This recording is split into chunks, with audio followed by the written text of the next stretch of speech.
মোহাম্মদ বিন কাসিম ৬৯৫ সনে ৩১ ডিসেম্বর জন্মগ্রহণ করেন। কাসিমের পূর্ণ নাম ইমামউদ্দিন মুহাম্মদ বিন কাসিম আশ-শাকাফি। তার পিতার নাম আল কাসিম ইবনে মুহাম্মদ। শৈশবকালে কাসিমের বাবা মারা যান। তার মা একজন সুশিক্ষিত নারী ছিলেন। কাসিমের মাতা নিজেই পিতৃহীন পুত্রের শিক্ষার ভার গ্রহণ করেন। কাসিম চারিত্রিক ও নৈতিক শিক্ষা তার মাতার কাছে শিক্ষা পান এবং মসজিদ থেকে শিক্ষা গ্রহণ করেন। ছোটবেলা থেকে তার ঘোড়ায় চড়া, দৌড়াদৌড়ি এবং সমরশাস্ত্রে প্রশিক্ষণের অনেক আগ্রহ ছিল। তিনি শারীরিকভাবে কঠোর পরিশ্রমী ছিলেন। তিনি বিলাসিতাকে পছন্দ করতেন না। তাই তার মা তাকে তার খালার কাছে প্রেরণ করেন। তার খালা ছিলেন হাজ্জাজ বিন ইউসুফের বিবি। সম্পর্কের দিক দিয়ে হাজ্জাজ বিন ইউসুফ তার খালু এবং আপন চাচা।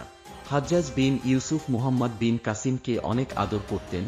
হাজ্জাজ বিন ইউসুফ কাসিমের চলাচল দেখে বুঝতে পেরেছিলেন যে এই ছেলে একদিন বড় মুজাহিদ হবেন। তাই হাজ্জাজ বিন ইউসুফ যুদ্ধের ময়দানে কাসিমকে সাথেই রাখতেন, যাতে সে যুদ্ধের সকল কৌশল তাড়াতাড়ি শিখতে পারে। তিনি যুদ্ধের কলাকৌশল কোনো মাদ্রাসা বা শিক্ষা প্রতিষ্ঠান থেকে শিখেন নাই, তিনি সরাসরি যুদ্ধের ময়দান থেকে শিখেছেন। রাজা দাহির ফৌজ আরব বণিকদের একটি জাহাজ লুট করলে হাজ্জাজের কাছে খবর আসে। হাজ্জাজ তখন মাকরানের গভর্নর সাইদ বিন আসলাম বিন কে রাজা দাহিরের নিকট পাঠান বিষয়টির একটি সমাধান করার জন্য। কারণ সে সময় খুরাসানে মুসলিম ফৌজ যুদ্ধে মশগুল ছিলেন। হাজ্জাজ সেই জিহাদকে নিয়ে চিন্তিত ছিলেন।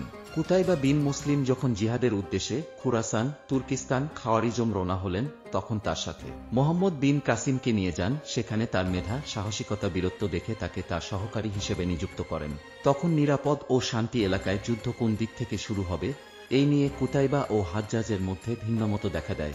পরে হাজ্জাজ ও কুতাইবা বসরা থেকে রওনা দেওয়ার সময় একটি পরিকল্পনায় একমত হন। তবে যুদ্ধের ময়দানে যাওয়ার পরে মোহাম্মদ বিন কাসিম নিজের জ্ঞান যুক্তি দিয়ে কুতাইবাকে এতটাই প্রভাবিত করেন যে কুতাইবা তার পরিকল্পনা বাদ দিয়ে মোহাম্মদ বিন কাসিমের কথা মতন যুদ্ধ করেন। অবশেষে সেই যুদ্ধে বিজয় লাভ করেন। তখন তিনি ১৭ বছর বয়সের যুবক। হাজ্জাজ বিন ইউসুফের সাথে কথা না বলে পরিকল্পনা পরিবর্তনের কারণে কুতাইবার উপর হাজ্জাজ অনেক রাগ করেন। কুতাইবা তখন জবাবদিহিতার জন্য মোহাম্মদ বিন কাসিমকে প্রেরণ করেন।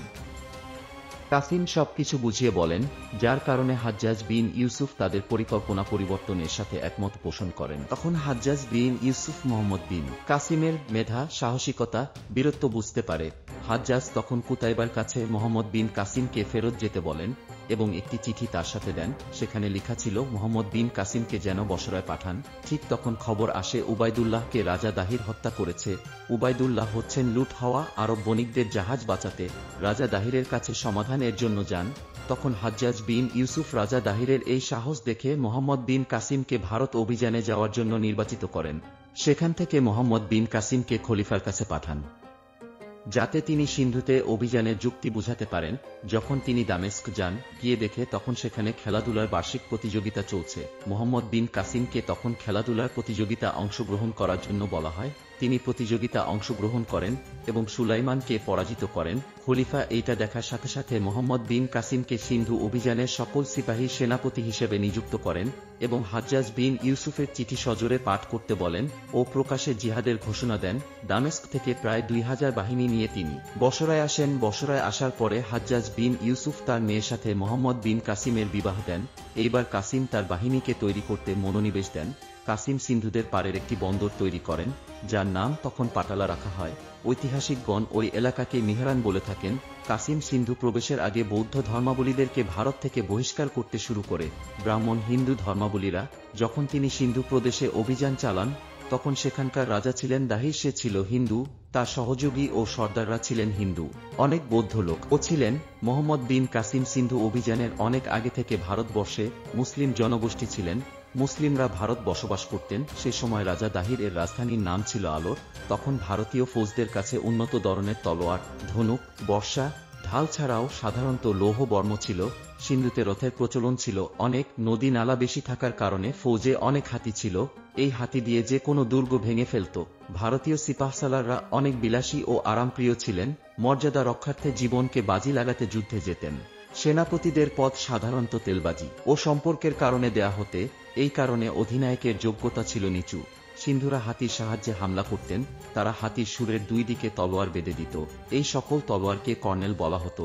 হাতি তার শুঁড় ঘুরিয়ে ফিরিয়ে সকল কিছু তছনছ করে দিত। প্রতিটি হাতির সাথে 500 আরোহী বাহিনী প্রেরণ করা হতো। সিন্ধু প্রদেশে অভিযানের কারণ হচ্ছে, হাজ্জাজ বিন ইউসুফ ক্ষমতা থাকার সময় সাইদ বিন আসলামকে মাকরান এলাকার শাসক হিসেবে নিযুক্ত করেন। সে সময় মোহাম্মদ আলাফি বিদ্রোহ ঘোষণা করেন। তখন হাজ্জাজ সাথে সাথে তা দমন করতে সক্ষম হন। তবে মোহাম্মদ আলাফি কিছু দলবল নিয়ে ভারত পালিয়ে রাজা দাহিরের আশ্রয়ন হন। এরপর থেকে ভারত বসবাসরত আরবদের উপর আলাফি আক্রমণ করতে থাকে। সে সময় আলাফিকে হাজ্জাজ দমন করতে পারছিল না।